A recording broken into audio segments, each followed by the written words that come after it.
Hey everybody, welcome to Odyssey Fit. I am Coach Spade and I have a couple great guests with me this evening. I have Bobby and Patty from the program HERO here to talk with me about their program and how everything works with them and how they enrich and make veterans' lives a little bit better.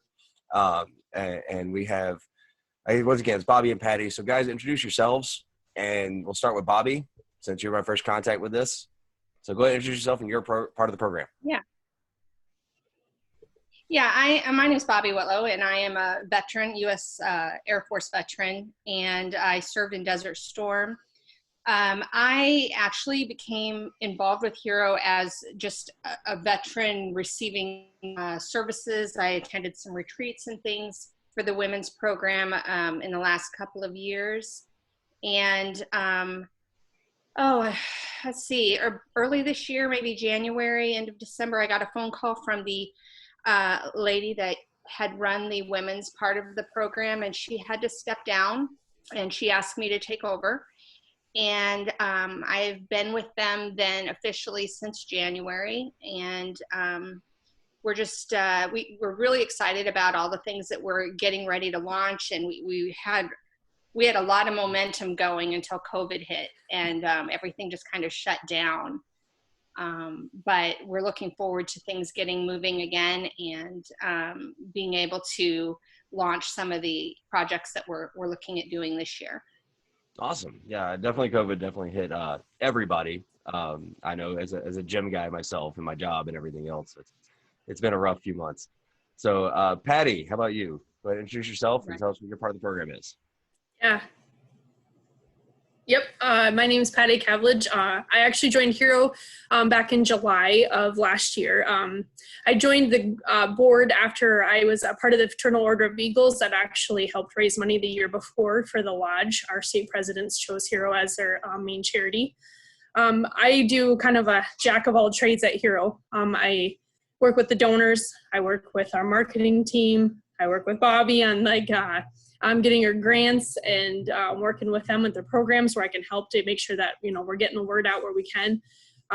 You name it, I have a little bit. The fundraising portion of it, which, as Bobby said, we kind of hit with COVID, it has really slowed down a lot. So I'm not a veteran, although I do have veterans in my family. I just realized, after this last couple of years working with Chuck Gertz, the founder, he really just put in perspective of what it is to be a good civilian and do your part of your duty to help those that are giving us, out here what we are able to do. So that's me in a nutshell.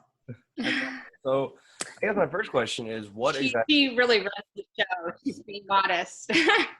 Well, you always got to have a boss. So my first question Right. what exactly is HERO? So if you had like a 2-sentence, what do they do? What is HERO? Anybody can answer. HERO actually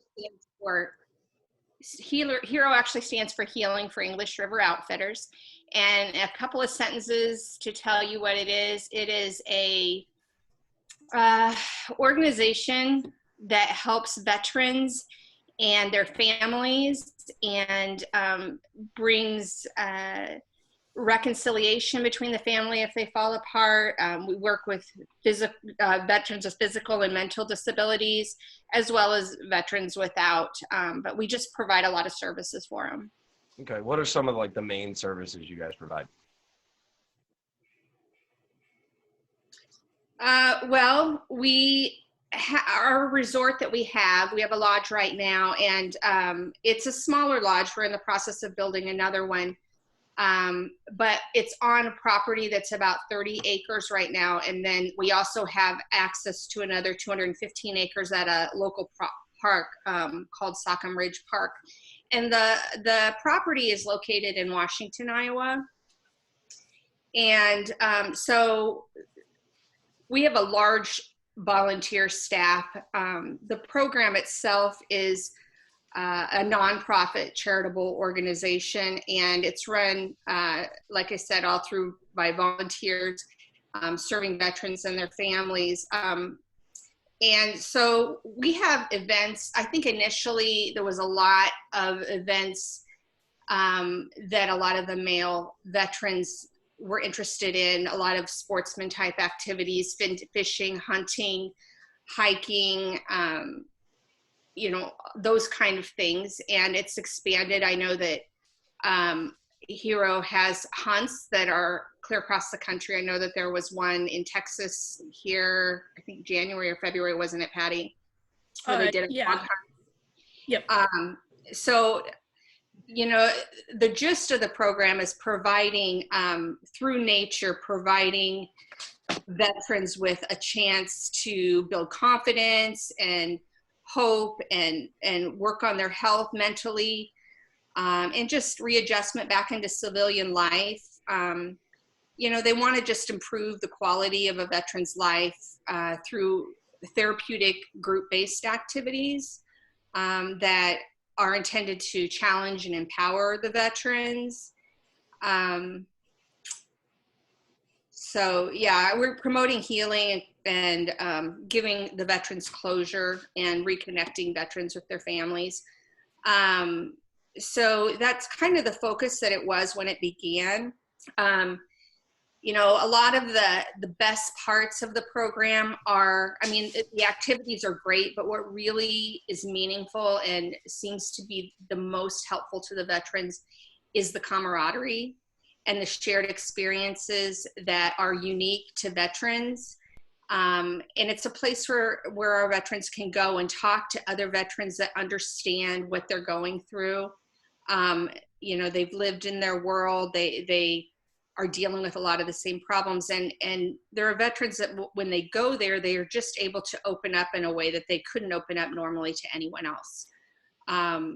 So, you know, there's a lot of different things that HERO offers to help just veterans become more comfortable with themselves and with being out of the military and readjusting.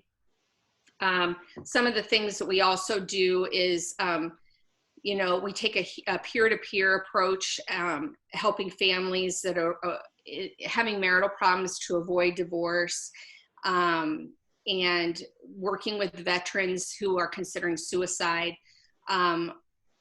Right now, there's been about 60 self-identified veterans that HERO has been involved with that were considering suicide, and because of HERO, they're no longer in that place. We're not therapists, but we do have, like I said, a unique understanding of what each other's going through. We also are involved with connecting veterans and their families with other organizations and partnering with organizations like Veterans Family Healing Association and the American Warrior Partnership. Patty, do you want to talk about that a little bit? Yes, please. Sure. We actually have a connection with them. If we, for instance, say we have a veteran that is located here in Iowa and is here for vacation or that type of thing, they're looking to get assistance back home, which might be in any other state. Through this network, what we're able to do is understand what those allocations are that we can, you know, in a nutshell, kind of hand them off to make sure that they're getting the care that they need, that we're not able to, you know, we can provide them here, but once they get back home, what is it that they're going to need assistance with? And that network allows us to do that. They do a lot of surveys to understand the community and make sure that that's being taken care of. I know they have a deep dive, I think is the name of it, and they're actually looking into veterans right now with the ideations of suicide and understanding why that is. Obviously, there's a plethora of reasonings out there that some have, so that's what they focus on. But we've been really good about being able to have connections to them to make sure that if a veteran is not here locally, we can help them assist in a different way. Absolutely. So we also work with the Women's Veterans Alliance and the American Legion, the VFW, and we do some things with the University of Iowa as well. That's absolutely fantastic. It's great to have that huge network, because I know some organizations really stick with who they are. You guys having that kind of vast and more kind of arms out there allows for, I think, better access for and better help for veterans overall. So Patty, to kind of circle back to you, so we were kind of talking in the beginning before we kind of hit record. So where did all this come from? What is the general, started it off? You mentioned somebody named Chuck, I believe. Just what was the start? So from my understanding, I unfortunately only had a few years to kind of pick everybody's brain from the community here, but yeah, Chuck Gertz, he's our founder. He founded HERO back in 2008. I believe it was him and his brother, and then another veteran by the name of Bobby Briggs. He's pretty well known in the veteran community around here in Iowa, especially. He was a veteran that was actually deployed over in Afghanistan, along with Chuck at some point. I know that's how they kind of met. And then they decided that because Bobby's disabilities that he had come back with from his injuries in war, I know he had TBI, and he was also struggling with depression.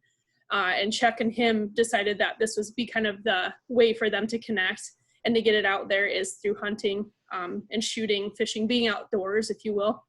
And from there, Chuck was actually, I don't know his quote unquote title, with the VA, but he was one that helped the veterans to make sure they get to their appointments. I know a lot of people were having issues with, veterans were having issues with filling out their paperwork and make sure that they were getting their benefits that they needed from the VA. So Chuck really took that upon himself to make sure that that was getting taken care of, and he would go and sit with them and help them fill out their paperwork. And long story short, I think it was kind of a thing that he just realized there was a need in this community, especially here in Iowa locally. And then that was able to branch out from there with his travels and his discussions that he's had with people. So basically it was just the three of them that really got it going, and we've grown from there. That's awesome. And it The kind of go program back. started in 2008. I didn't know this, but I just learned today that on May 22nd, it's our 12th birthday. That's so awesome. we'll be celebrating that in some way or another. Sure. Happy birthday to HERO. In 2008, they served, yeah. Thank you. In 2008, they served 6 veterans. And at this point, we're serving over 400 veterans with a total of about 1,200 veterans since its beginning. Fantastic. So, one of the things we're working on right now, I had mentioned earlier that we have a small lodge. It sleeps 10 right now, but Chuck's dream was always to build a bigger lodge, or one of his dreams anyway. And I believe it was the beginning of August, maybe late July, we broke ground for this lodge, and it's beautiful. It's going to be unbelievable. Unfortunately, 2 weeks later, Chuck was killed in a motorcycle accident. And so as a staff, we've been trying really hard to fill his shoes, and they're big shoes to fill. But we're all doing the best we can, and the lodge is coming along. It's enclosed now. The roof is going on, and the interior is roughed out. So we're starting to be able to see really the vision of what it's going to look like inside, and it's just really exciting, and it's going to be absolutely gorgeous. It's going to sleep like 16 to 18 people. I believe it has, what did we decide, 6 bedrooms and maybe 4 bathrooms, as well as a great room and a kitchen, of course. And it is handicap accessible. We have a ramp that is going in, and we do have all-terrain wheelchairs available for those veterans that come visit us that want to go hiking or go on rougher terrain, and they need a way to do that. So we're just really excited. That's our big thing we're focusing on. I think right now is really getting that lodge built, and we're counting on donations and grants and things to help us get that accomplished. That's awesome. So you said it's in Washington, Iowa, I believe you said? Mm-hmm. Okay. But do you have like an idea of a date when that's actually going to be officially done, and kind of I don't want to say a ribbon cutting, if you will? That's a little like asking when COVID-19 is going to be over. We don't know. We're doing things as we can financially.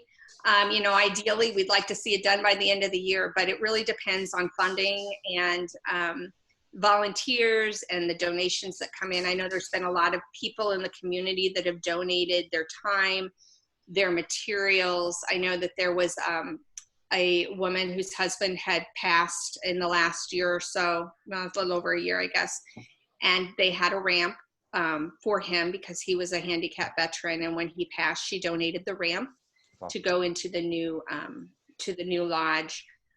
There's been companies that have donated large equipment to help with the building. And just people just are embracing HERO from the Washington area and all over. You know, unfortunately, when Chuck died, it was sad and it was horrible. And he, you know, it really affected the veteran community as well as the motorcycle community. He was a motorcycle rider, and he was killed in Kansas City. And there were, what did we decide? 400 motorcyclists that escorted him back when he got back up there across the state. And it was just, I mean, the media that came out, and I mean, you know, people really started hearing about HERO. As unfortunate as his loss was, you know, I think it did bring more attention to our program, and hopefully through that attention, we'll continue to get volunteers and more funding and more excitement and more veterans interested in participating in our programs.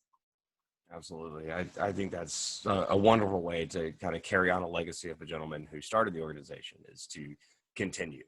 I think that's amazing. I think that's going to be the best way to honor him, is just through being successful. Absolutely. So to kind of go back a little bit, because we did mention something earlier, and it was in our kind of our messages, Bobby. And this is something that really fascinates me. I went through, I don't know if you guys have ever heard of the Fit Ops program. That's what I'm kind of a part of. It's another veterans organization. We have a lot of female members with that. So I have noticed that there are not a lot of female-centric veterans organizations. So you mentioned that there is a women's program with this. So I definitely want to hear about this, because this is something that I know all my female veteran friends are going to love. So let's hear about all this. Okay, well, I could talk for a really long time, because this is my favorite topic when I get on the topic of HERO. So I'm the coordinator for that. And we traditionally in the past, as I mentioned earlier, we had spring retreats, and I know last year there was also a fall retreat. And that, you know, that was most of what we did. But at this point, we're looking at expanding the program more. And, you know, the thing that I think a lot of the female veterans are worried about when they come to an organization like ours, or really any organization, is whether or not there's going to be stuff available that is just for females. I would say a very large amount of the female veterans that we work with suffer from PTSD as a result of military sexual trauma. So for them to have a safe place to go where it's just other females is really, really important to them. Right now, PTSD through military sexual trauma affects about 30% of all female vets and about 3% of all male vets. I don't want to forget, you know, the importance of the male veterans and active duty members that go through that as well. But it doesn't count the 76% of the victims of military sexual assault that do not report it. So that number is not even included in that. But just like, you know, HERO as a whole, we're there to address both physical and mental issues that they have. Our females are, as far as I understand, able to participate in any of the hunts or, you know, the fishing or you know, anything that the males do if they wish to do it. But, you know, there's a really fine line when you're dealing with female veterans. I mean, we've proven ourselves in the military that we are able to, you know, we can shoot and we can hunt and we can, you know, we can sleep out on the ground and do all the things that the men can do. But, you know, women, although, you know, there may be some of that they're interested in, they also like other things, some things that are a little more inside activities or, you know, art activities. Target shooting is something we're bringing into the retreats this year. I don't think that's ever been done, but I know there's a lot of the women that are really excited about that. You know, the retreats, we usually have some kind of a spa activity that we do. We're looking at doing some tubing this year on the river if it ever opens back up. And possibly at some point in the future, probably not this year, but doing like a whitewater rafting trip. So, you know, we have a lot of things that we want to get done this year, and we have tentative plans for next year for several events. And so we're just kind of waiting for the country to open back up and people to be available for us to call and schedule, you know, retreats or activities. We were working when things were shut down, we were working on doing a photo shoot. Mm-hmm. That was all women, and it was all women that suffer from some sort of disability. And a lot of women from Iowa, but even women from as far away as Texas reached out and wanted to participate in it. We could only choose 12 because it's actually, the photos are then going to go into a calendar. And the photo shoot we called Inside Out because what the women are doing is they're choosing a part of their body they want to emphasize in the photos. The photos will be black and white.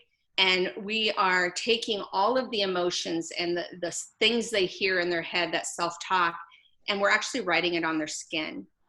And so they're taking what's inside them and they're wearing it on their skin. And it's going to be very, very impactful. And each veteran has given me their backstory. So that'll be included in the calendar. And we were a week away from doing our photo shoot, which was going to take place in Des Moines when everything shut down. So it just kind of hit a wall, and we're just waiting. Our location is going to be at West End Savage in Des Moines, but right now they're closed because of COVID, and we're waiting for them to open back up so we can reschedule and get things rolling again. And then the next thing we're going to focus on is our retreat for fall. With that, actually, obviously, I know someone who is going to be involved in that photo shoot. Are the same people that were already involved, they're going to be the same people that move forward with it when it reopens, or you're going to try and find new people, or how's that going to work? Yeah, I was just talking to Patty. You know, when you're switching dates like this, there's always the possibility that some people may have to work on the day that you have it rescheduled, or for whatever reason they can't make it. So we may have a couple of people that we lose, but then there were other people that were interested that couldn't do it because their car broke down and they couldn't get to the photo shoot, or they ended up having to work that day. And so those people, if we lose some people because of the change, we have other people that we're hoping to be able to pick back up. And if that doesn't happen, we'll just open it back up. And you know, I had an overwhelming response. Women just really are interested in doing this. And we're hoping that this is something that we're able to do every year. We're kind of looking at 2021 doing another one and doing a pinup theme. Awesome. For women. So we want to get that going and then use those calendars for fundraisers. So absolutely. So I want to ask both of you guys a question, and just in general, and of course I know, you know, there's confidentiality issues, you know, don't name names if you can't. I want you each to, and we'll start with Patty, your most rewarding aspect. Like, just think of one moment working with this program has been your most rewarding since you started working with this program. That one's pretty simple. It's watching our volunteers that we have. Some of them are on the board, some of them are not, but it's watching them. I just got goosebumps. It's watching them go and drop what they're doing to go, somebody needs help, they need assistance, they needed somebody to talk to on the phone. It doesn't matter what they're doing. I've seen many of them just drop, and they either jump in their truck and have to go somewhere, or they have, you know, get in their truck and talk on the phone just to kind of get a private moment that they can with those veterans. And it doesn't have to be just a veteran. There's been a lot of family members I know that have reached out, and just being that kind of liaison in between there. Like I said before, you know, I haven't had to experience a lot of the things, fortunately, I guess. I don't know how to say that politely, but it's just watching them do what they do. That's why I'm here, to support them. And then they can go out and be rock stars and assist everybody that is needing help. That's awesome. And I think we've gained a lot of our staff from first being veterans that we helped, and now they've joined us to help. That's fantastic. So, Bobby, what's your most rewarding portion since you've been involved with the program? Well, you know, it's been very rewarding to just step back as a veteran, just coming into this program, to see the dedication of the staff and the other veterans in working with their brothers and sisters in arms, and being able to help them and be there, and just seeing the appreciation in their eyes when they say something that maybe they've been terrified for years to say out loud about what they're feeling or what they went through, and to be able to be in a place where the person next to them, maybe they don't even know them, never met them before that day, they say this big secret out loud, and the person next to them is like, yeah, I do that too, I get that. And to be able to see the appreciation in a veteran's eyes for the understanding that they receive through HERO and through the camaraderie is second to none. It's just very, very exciting, and it's really moving. And it's something that I'm just very passionate about. That's absolutely awesome. So obviously I want to put some links in the description here with everything for you to contact you guys and everything else. I'll make sure I'm gonna get all that information from you. But if you want to talk about it, how would people contact you guys to donate time or volunteer or become involved themselves? How do people get a hold of you just to do that side, not getting involved as a client, if you will, but getting involved with volunteering, donating, things like that? Well, volunteering and donating are probably the biggest things that we do need people to get involved in. They can set up and do donations by going to our website. And our website is English River Outfitters .org. And so there's a place on there where you can go and you can pay through PayPal or credit card to make a donation. There's also a Healing for English River Outfitters Facebook page that you can donate through there. And the other option is to send a check. And we have an address I can share with you. That is P.O. Box 605 in Washington, Iowa, 52353. Volunteering, I believe they can sign up through the website too. Is that right, Patty? Okay. Yep, it's all on the same link there and the donate button. Yep. Right. The other thing too with that technologically people can reach out to HERO. Besides the website, there's actually 3 groups on Facebook. One is the Women of HERO, which is one that I run. And then there's the English River Outfitters Facebook page. And then there's also English River Outfitters Resort, I believe. So all 3 of those are a page available on Facebook. And then there's also our email addresses, and we have phone numbers and all of that we can share as well. Yeah, and I'll get all that from you just in a message after we're done so I can get it all added to the description in there, because I want to make sure that no matter what, people have a way to get a hold of you guys. That's the most important thing, and that's why I started with this, just to kind of get a little here.